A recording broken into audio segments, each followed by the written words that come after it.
Bienvenidos a gcfaprendelibreorg. Lección 8. Fórmulas complejas. Excel debe ser usado principalmente para calcular y analizar información numérica como presupuestos de la casa, finanzas de la compañía, inventarios y más. Para hacer esto, usted necesita entender las fórmulas. En la lección 5 cubrimos las fórmulas simples que tienen una sola operación matemática, tal como 2 más 2. En esta lección discutiremos fórmulas complejas que usan varios operadores matemáticos y referencias absolutas y relativas. El orden de las operaciones matemáticas es muy importante. Si usted escribe una fórmula que contiene varias operaciones como suma, resta, multiplicación y división, Excel debe trabajar estas operaciones en un orden específico. Lo que primero reconoce Excel es el paréntesis, o sea, que cualquier operación que esté entre paréntesis será realizada primero. Luego tenemos exponentes, o sea, cualquier cálculo elevado a la 2, 3 u otro número. Esta es la segunda operación que realiza Excel. Pero estoy casi segura que las hojas de cálculo en las que trabaja usted no tendrán exponentes, pero esa parte del orden matemático básico vale la pena mencionarlo. Los siguientes pasos en el orden son la multiplicación y división. Estas dos operaciones están consideradas a ser iguales o al mismo nivel. Esto significa que si tiene una fórmula con dos cálculos, multiplicación y división, el Excel leerá la fórmula de izquierda a derecha y realiza cualquier operación que venga primero. Finalmente, tenemos suma y resta. Estas dos operaciones también se consideran igual como multiplicación y división. Entonces, Excel leerá la fórmula de la izquierda a derecha y realizará la que esté primero. Entonces, el orden sería así. Primero paréntesis, luego exponentes, multiplicación, división, adición o suma y resta. Ahora miremos cómo el orden de las operaciones afectarán sus fórmulas de Excel. Escribamos una fórmula con dos operaciones. Como siempre, comencemos nuestras fórmulas con el signo igual. Ahora Excel continúa el orden de las operaciones y multiplicará los dos números y luego los sumará. Entonces, 3 por 2 igual 6 y 3 más 6 igual 9. Entonces, daré clic a ingresar y veré que efectivamente la respuesta es 9. Pero, ¿qué pasa si se suma 3 más 3 antes de multiplicarlo por 2? Escribamos la fórmula otra vez, pero pongamos 3 más 3 entre paréntesis. Excel realizará primero esta operación. 3 más 3 igual 6. Luego, multiplicará 2 por 6, que da como resultado 12. Revisemos la operación y vemos que Excel sigue el orden de las operaciones. Antes de continuar, miremos algunas fórmulas para asegurarnos de que en realidad estemos en el orden de las operaciones, el cual Excel usa para calcular sus respuestas. De verdad que es muy importante que entienda el orden para que pueda escribir las fórmulas correctamente. Multiplicaremos 4 por 2 antes de hacer la división porque el signo de multiplicación viene antes del signo de división. La respuesta es 2. ¿Qué pasa con esta ahora? 4 dividido 2 antes de multiplicarlo por 4, ya que el orden de los signos así lo indica. La respuesta es 8.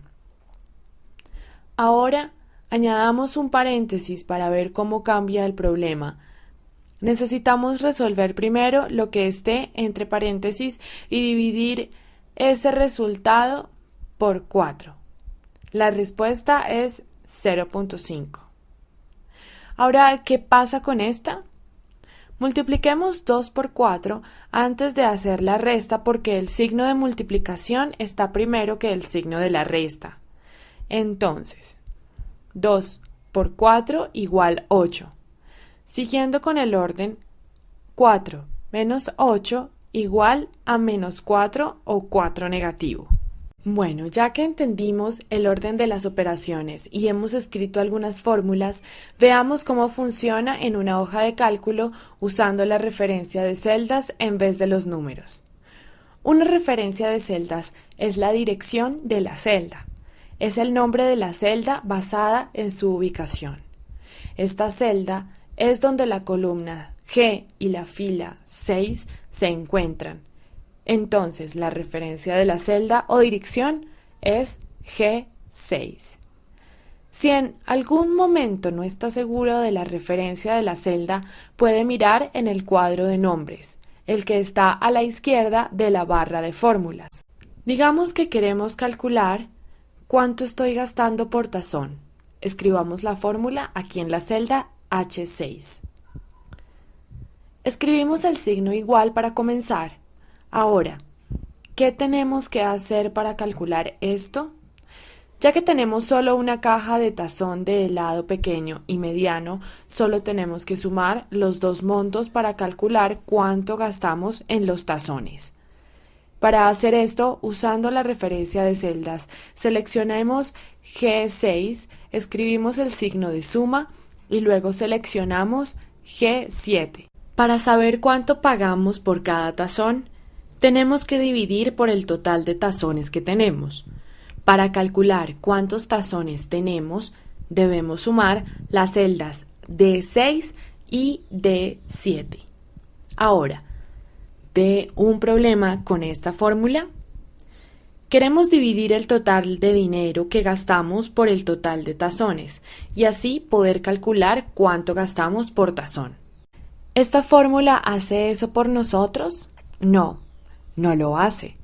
Como ve, de la manera que la fórmula está escrita, Excel dividirá G7 por D6, ya que la división se completa primero que la suma. Esto nos dará un número grande que evidentemente no indica cuánto pagamos por cada tazón. Agreguemos unos paréntesis a la fórmula para que Excel sepa que vamos a realizar las sumas antes de la división. Ahora sí se ve que pagamos 13 centavos por cada tazón. Creo que hemos entendido las fórmulas complejas usando el orden de las operaciones bastante bien. Entonces, ya podemos hablar de los dos tipos de referencia de celdas: las relativas y las absolutas. La fórmula en esta celda toma el número en F12 y lo multiplica por el número C2, pero lo que en realidad ve Excel es que está multiplicando el valor que aparece en una celda a la izquierda por otra que está a 4 celdas a la izquierda de donde se está escribiendo la fórmula. Mire la ubicación de la celda en relación a donde aparece la fórmula. Así lo hace Excel. Esto es llamado una referencia de celda relativa. Cuando usted copia una fórmula con referencias relativas a otra celda, la referencia relativa cambia automáticamente. Entonces, cuando arrastro esta fórmula hasta abajo y relleno las otras celdas con esta, no se ve F2 por C2, sino las nuevas referencias relativas. Entonces, aquí en G3, la fórmula está multiplicando el valor que aparece en una celda a la izquierda por otra que está a 4 celdas a la izquierda de donde se está escribiendo la fórmula. Miremos aquí, por ejemplo. Está la misma fórmula, pero con referencias diferentes. El otro tipo de referencia es llamado una celda de referencia absoluta. Si una fórmula es copiada a una ubicación diferente, la referencia absoluta se queda igual. Una referencia absoluta se diseña en la fórmula con un signo pesos. Esta puede preceder la referencia de la columna o la de la fila a los dos. En este ejemplo, la columna y la fila no se cambian cuando son copiadas. En este otro, la fila no cambia cuando es copiada. y en este la columna no cambia cuando es copiada. Miremos cómo funciona esto en una hoja de cálculo. Aquí en H2 escribamos una fórmula que multiplique el número de inventario por el valor en C2. Si quiere crear una referencia absoluta, añadimos el signo pesos antes de C y otro antes del 2. Si presiono Enter, vemos que el monto en G2 y H2 son los mismos teniendo en cuenta que H2 es una referencia absoluta. Entonces ahora que rellenamos las otras 3 celdas siguientes con la misma fórmula, vemos que los números no son los mismos que en G3, 4 y 5. Esta fórmula toma el número de F3 y lo multiplica por C2. Así que C2 permanece constante porque el signo pesos lo convierte en una referencia absoluta. Espero que hayan entendido y vean el video las veces que sea necesario para entenderlo mejor. Recuerden el orden de las operaciones y tengan en cuenta las referencias relativas y absolutas. Practique con otros documentos y verá que es más fácil de lo que parece.